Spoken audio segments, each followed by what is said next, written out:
Saudara-saudara pendengar yang kami kasihi dimanapun Anda berada, Anda kembali bersama kami dalam acara Telaga Tegur Sapa Gembala Keluarga.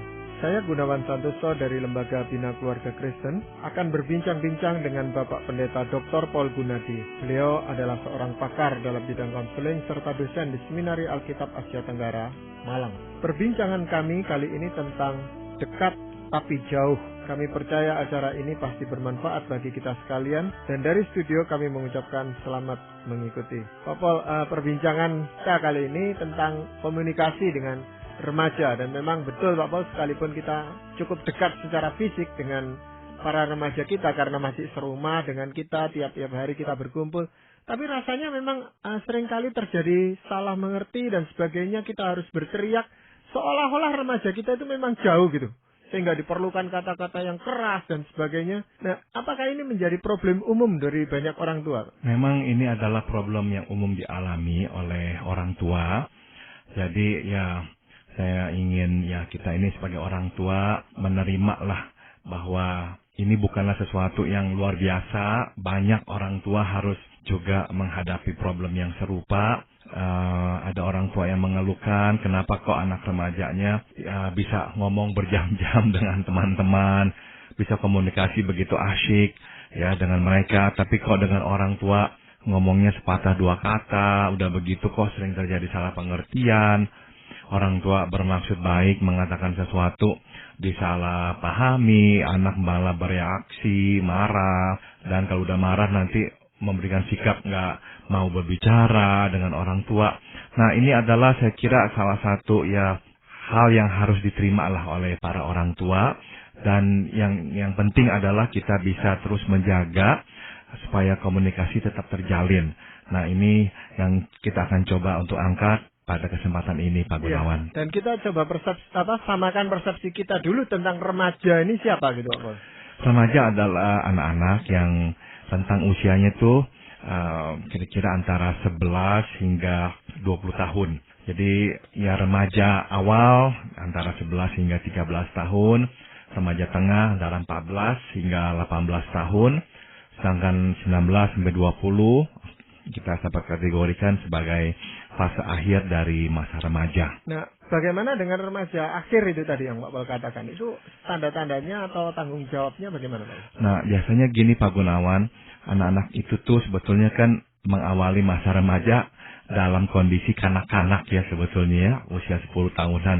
Nah, dalam rentang usia 10 tahun itu, anak-anak ini tidak boleh lagi menjadi anak-anak sebetulnya. Mereka itu diharapkan telah bertambah dewasa, menjadi matang, sehingga di akhir masa remaja, mereka itu akan dituntut untuk menjadi orang dewasa. Mereka diharapkan telah dapat bertindak, berpikir, mengambil keputusan, sama seperti orang dewasa. Jadi, memang ini adalah sebuah tugas yang lumayan berat, Pak Gunawan.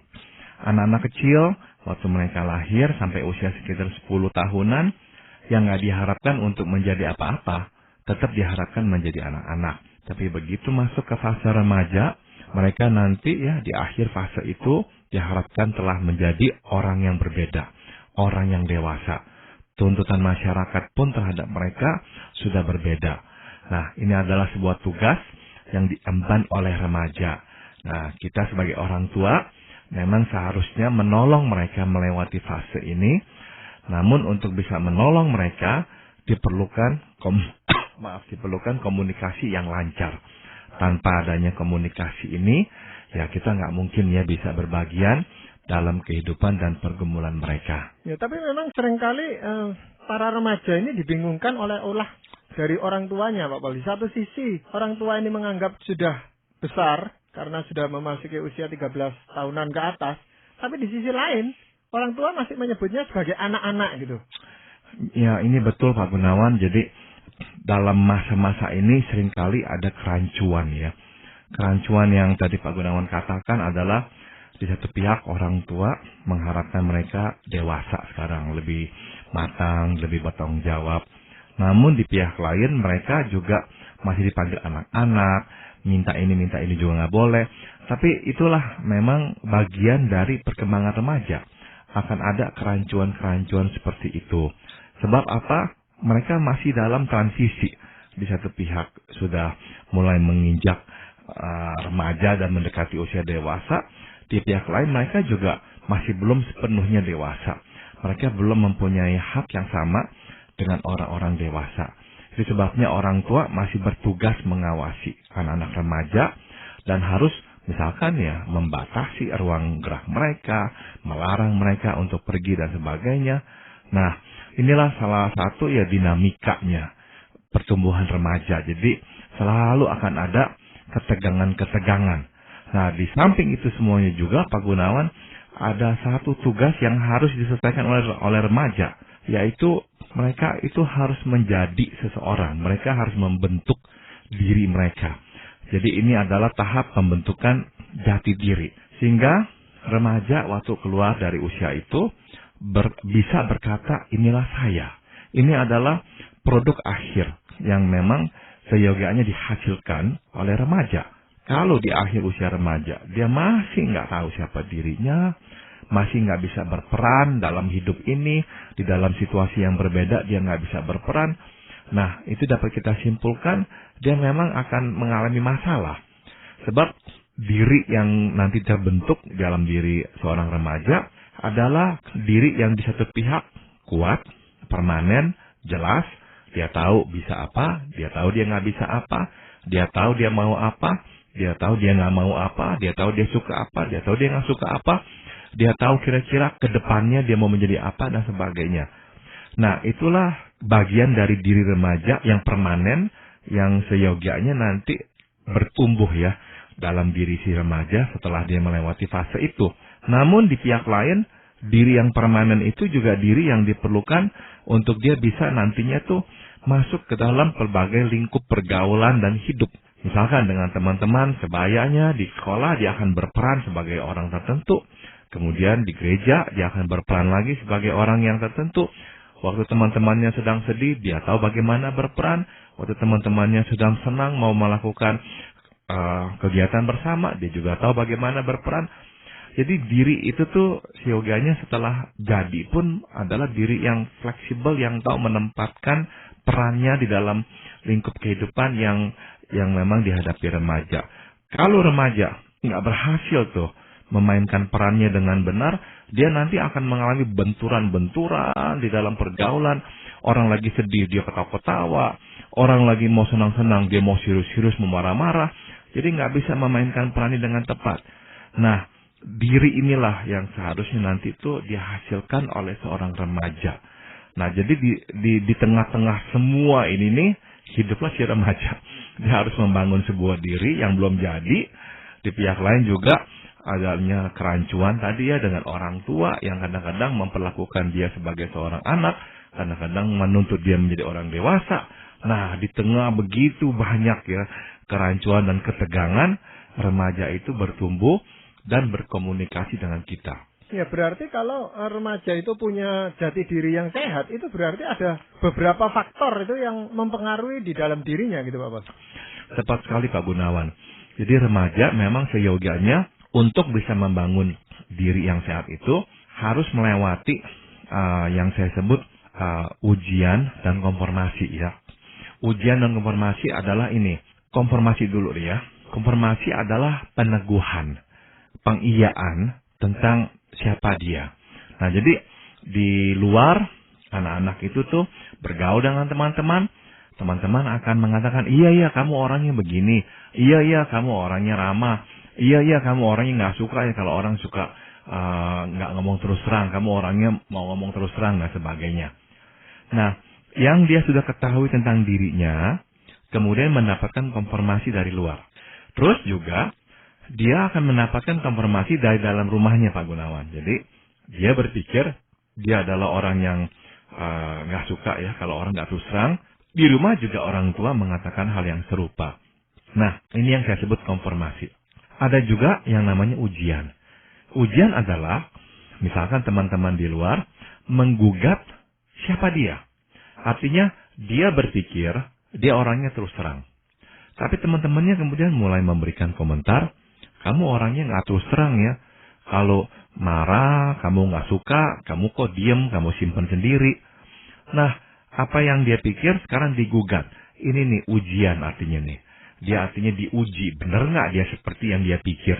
Di rumah pun dia mendapatkan hal yang sama. Hal-hal yang dia pikirkan tentang siapa dia, kadang-kadang orang tuanya menyanggah.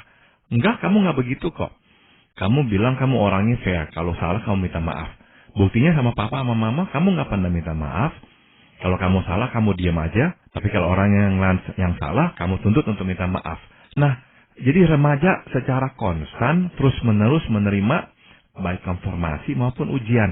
Ini nih yang nantinya nih membuat diri si remaja itu. Masalahnya biasanya timbul karena gini Pak Gunawan. Apa yang lingkungannya katakan, baik itu konfirmasi ataupun ujian, nggak sama dengan apa yang orang tuanya katakan, baik konfirmasi ataupun ujian. Jadi bisa jadi orang tua mengkonfirmasi siapa dia, teman-temannya justru menguji, menggugat. Kamu nggak begitu. Berarti tabrakan.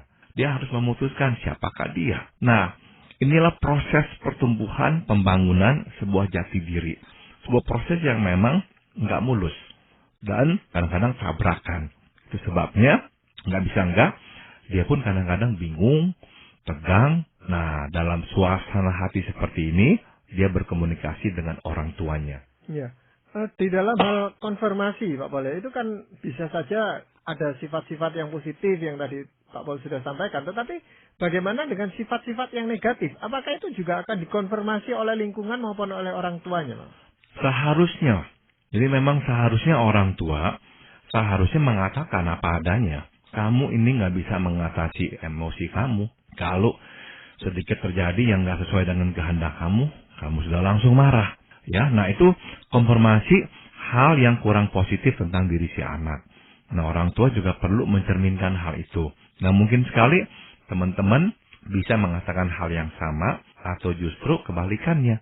Misalkan, lingkungan justru seolah-olah tuh menepuki tangan kalau dia marah. Bab dianggap dalam lingkungannya misalnya. Anak yang seperti itulah yang dianggap jagoan, berani, nggak takut, bisa marahin orang sembarangan.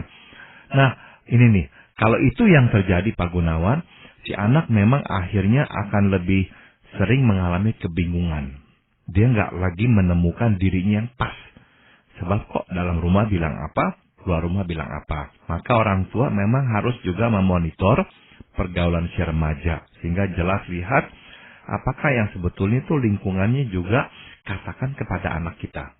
Jadi di sini dibutuhkan orang-orang sebenarnya yang jujur mengenai siapa remaja ini, Pak Paul ya. Kalau enggak, dia akan menyulitkan, bukan malah membangun si remaja ini.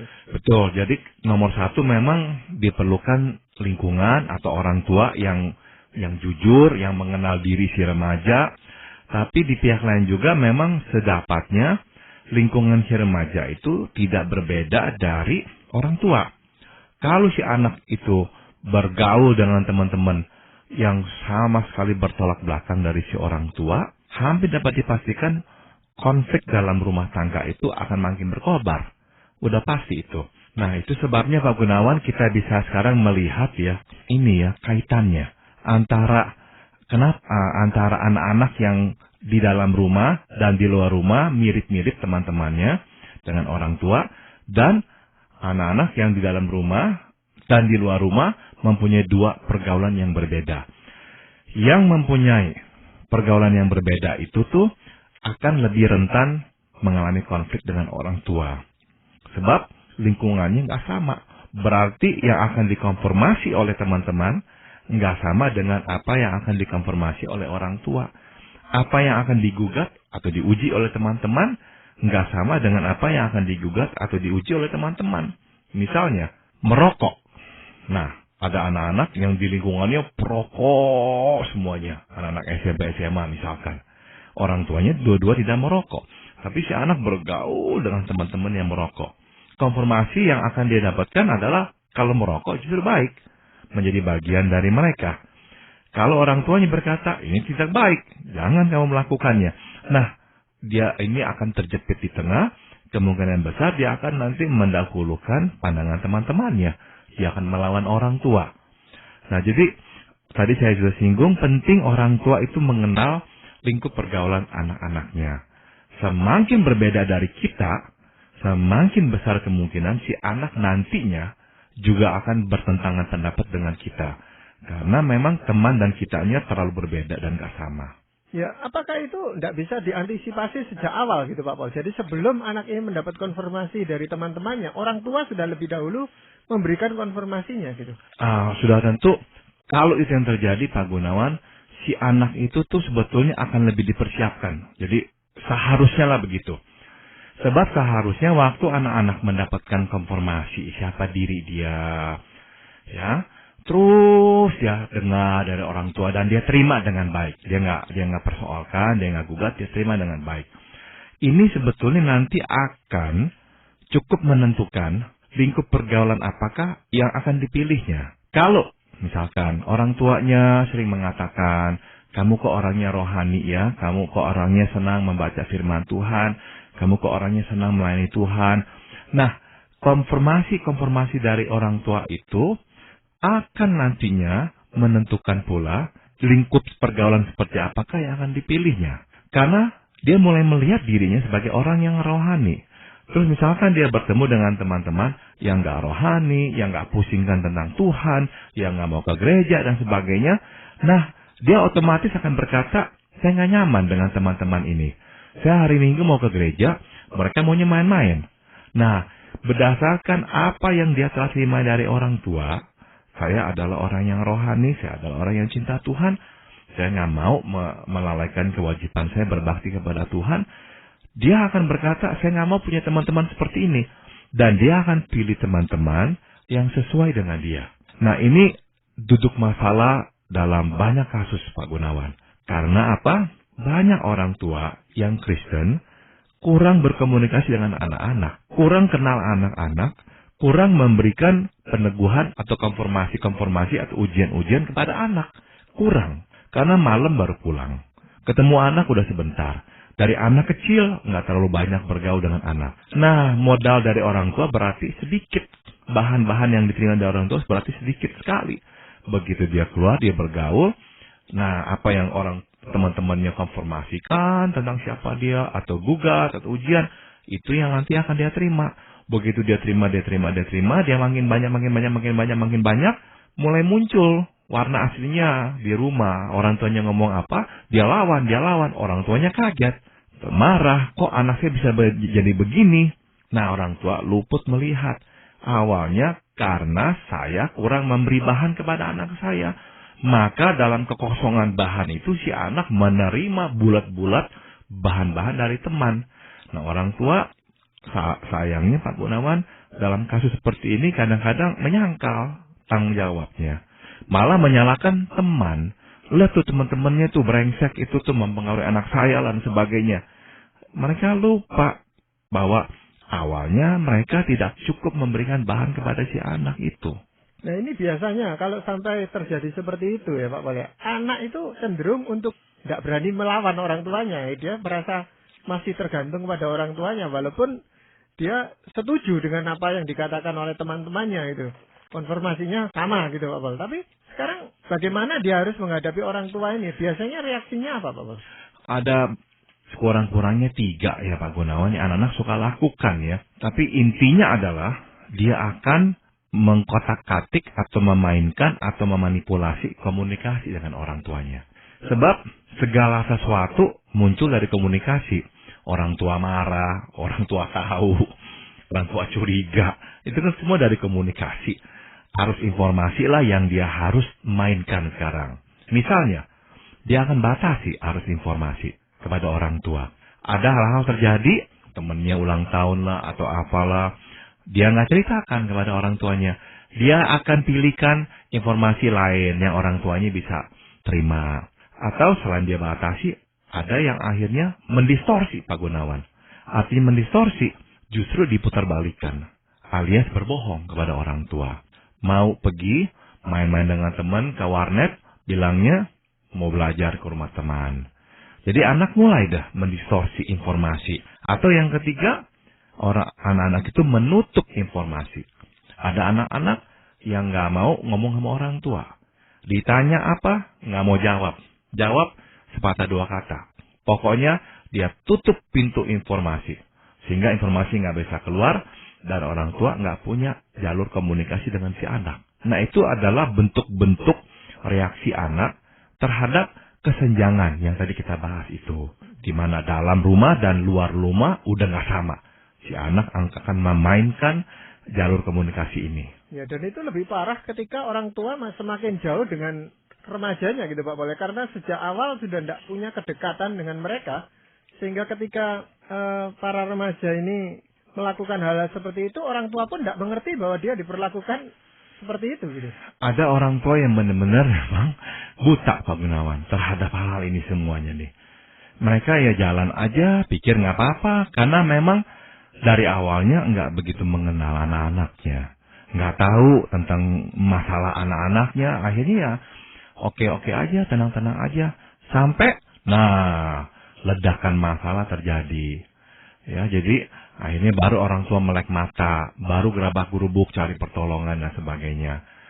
Jadi sekali lagi penting anak-anak itu memang dirawat, diawasi sejak kecil, sehingga kita bisa mengikuti perkembangannya. Ya, tetapi ada masalah lain yang dihadapi orang tua, yaitu pola komunikasi terhadap anak itu. Ketika anaknya jadi remaja, orang tua masih tetap memperlakukan sebagai anak-anak kecil gitu loh Pak Paul. Sehingga ini juga menimbulkan kesenjangan di antara orang tua dan remajanya. Ini poin yang benar dan baik sekali. Ada kalanya kita memang nggak begitu peka ya memperlakukan anak sesuai usianya. Kita masih dibayang-bayangi oleh gambar dia yang masih kecil ya. Kita jadinya itu akhirnya memperlakukannya, mengajaknya bicara seperti kita mengajak seorang anak kecil berbicara. Sudah tentu dalam konteks bercanda ya, menunjukkan kemesraan kepada anak, nggak apa-apa begitu. Namun terutama dalam hal-hal yang penting, akhirnya orang tua itu nggak peka, tetap aja memperlakukan anak dengan cara-cara yang sama. Yaitu misalnya apa? Memberikan instruksi, anak harus ikuti. Kalau anak nggak ikuti, ya dia nggak suka. Jadi benar-benar masih searah-searah. Udah nggak bisa. Begitu menginjak remaja, orang tua lebih sering-sering lah harus bertanya, menurut kamu bagaimana? Mama mau dengar pendapat kamu. Papa ingin tahu pikiran kamu. Gimana menurut kamu? Jadi lebih sering-seringlah dilakukan pembicaraan seperti itu. Ya, tetapi sekalipun orang tua itu sudah cukup baik gitu ya Pak ya, berkomunikasi dengan remajanya, kok ada saja anak yang remaja yang menutup dirinya Pak? Kita nggak bisa hindari fakta ya Pak Gunawan. Sebaik apapun relasi kita dengan si anak tatkala dia kecil, waktu dia memasuki usia remaja, pada umumnya akan terjadi perubahan. Kita harus terima ini. Dia akan mulai menjauh, ada hal-hal yang dia nggak ingin katakan kepada kita, ya. Ini adalah bagian yang alamiah yang memang dapat terjadi pada setiap rumah tangga. Nah, dan juga sebaik apapun relasi kita dengan dia tetap memang ingin sedikit banyak berkomunikasi, lebih banyak, lebih akrab dengan teman-temannya. Sehingga komunikasi dengan teman menjadi sangat penting. Dan ditambah dengan kesamaan dunia ya, mereka akan menghadapi masalah yang sama dalam hidup. Mereka akan lebih banyak bahan pembicaraan. Sehingga mengobrol dengan teman benar-benar menjadi sebuah percakapan yang asyik. Orang tua meski mencoba untuk baik, bisa terbuka dengan anak dan sebagainya, nggak mungkin lah berkompetisi dengan teman-temannya. Apalagi di zaman sekarang, benar-benar udah susah ada mengalahkan komunikasi dengan teman-temannya. Dengan adanya misalnya HP, ya, atau PDA, ada email, chatting. Jadi anak-anak itu tuh tinggal lihat layar, terus tangannya kecek-kecek sudah berkomunikasi dengan teman-temannya. Dan kita nggak mungkin secepat itu dengan dia berkomunikasi. Tapi nggak apa-apa. Jangan kita itu tuh mau bersaing dengan anak, memaksa si anak harus memilih kita, jangan mendahulukan teman lah, apalah, jangan. Kita biarkan, yang penting adalah kita tetap menjalin komunikasi dengan dia, meskipun sekarang sudah berbeda. Ya, selama kita sebagai orang tua itu masih bisa tahu siapa temannya yang diajak berkomunikasi, sebenarnya kita merasa aman. Masalahnya itu kadang-kadang kita sebagai orang tua sudah kehilangan jejak itu. Siapa ini yang dihubungi gitu loh Pak Bos? Maka kita dalam kehidupan si anak dari awal sudah harus dekat dengan dia ya. Sehingga dia merasa aman itu bercerita dengan kita tentang teman-temannya. Atau kita membuka pintu rumah, memberikan izin kepada dia bahwa teman-temannya main di rumah. Sehingga kita tahu siapa mereka. Nah, ini akan menolong kita juga ya. Percaya pada anak. Oke, kamu bisa pergi dengan ini karena mama atau papa kenal dia dan sebagainya. Nah, intinya memang kita harus bisa ya tahu memonitor sebagian besar teman-temannya. Sehingga kita pun bisa dengan lega ya, dengan tentram membiarkan dia meneruskan pergaulan dengan mereka. Jadi di dalam komunikasi ini memang dibutuhkan kedekatan fisik loh, bukan hanya orang bilang saya dekat kok, teman padahal kenyataannya tidak cukup dekat gitu. Betul sekali Pak Gunawan, ini poin yang sangat baik. Orang tua yang nggak bisa berkata, oh kami terbuka, ngomong berani terbuka apa adanya, tapi jarang ketemu. Nggak bisa. Kita memang secara fisik juga harus dekat. Kita harus tahu apa yang terjadi dengan hidup dia. Iya, Pak Paul, dalam hal ini apakah ada ayat firman Tuhan yang ingin Pak Paul sampaikan? Saya akan bacakan dari Amsal 24, ayat 3, 4, dan 5. Dengan hikmat rumah didirikan, dengan kepandaian itu ditegakkan, dan dengan pengertian kamar-kamar diisi, dengan bermacam-macam harta benda yang berharga dan menarik. Orang yang bijak lebih berwibawa daripada orang kuat, juga orang yang berpengetahuan daripada orang yang tegap kuat. Di sini ditekankan sekali pentingnya hikmat. Kita bisa membangun rumah yang megah-megah, bisa mengisinya dengan begitu banyak perabotan yang bagus dan mewah. Tapi keluarga didirikan di atas hikmat, bukan di atas kemewahan. Hikmat diperoleh tatkala orang tua mengerti siapa si anak dan bisa mengarahkannya dengan benar. Ya, terima kasih Pak Paul untuk perbincangan kali ini yang tentu sangat bermanfaat khususnya bagi para orang tua yang memiliki anak-anak remaja. Dan para pendengar sekalian, terima kasih Anda telah mengikuti perbincangan kami dengan Bapak Pendeta Dr. Paul Gunadi dalam acara Telaga, Tegur Sapa Gembala Keluarga. Kami baru saja berbincang-bincang tentang dekat tapi jauh. Bagi Anda yang berminat untuk mengetahui lebih lanjut mengenai acara ini, silakan menghubungi kami lewat surat. Alamatkan surat Anda ke Lembaga Bina Keluarga Kristen atau LBKK, Jalan Cimanuk 58, Malang. Anda juga dapat menggunakan email dengan alamat telaga@indo.net.id. Kami juga mengundang Anda mengunjungi situs kami di www.telaga.org. Saran-saran, pertanyaan, serta tanggapan Anda sangat kami nantikan. Akhirnya dari studio kami mengucapkan terima kasih atas perhatian Anda dan sampai jumpa pada acara Telaga yang akan